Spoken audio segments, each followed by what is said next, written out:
Today we're teaching second year Earth Sciences undergraduates a course called Petrography, which is how to describe minerals and, in this session, rocks in hand specimen. The beauty of this practical is that they're given a whole suite of different rocks in the practical to look at. And then they take what they've learnt from discussing with the demonstrator. They take those skills away with them to describe then a separate selection of rocks that they won't have seen before. I think, especially for geology, it's really important that they see the actual specimens. You can talk through things theoretically and you can talk through things like texture, but until they've actually seen it in a rock, it doesn't really mean very much to them.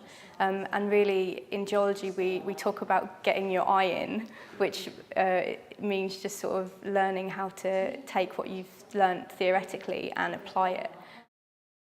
The rock I've chosen today and the rock that we've been studying is this snowflake obsidian, and it's characterized by three main features. The first being, obviously, it's snowflakes that are on it. The second being its very glassy and amorphous texture. And the third being its conchoidal fracture, so that when the rock breaks, it breaks in a kind of concave shape and it has kind of these concentric circles going around it. The reason why these sessions are quite important is because geology is very field-based work, and so we need to be able to identify rocks and features in the field. And if I read these in a textbook, it's not quite the same as having a mental image of what I'm looking for. The rock I've been looking at is this one. It's another igneous rock. Its colour, it's quite dark, which is classified as mafic, and that means it's got a particular type of mineral in it.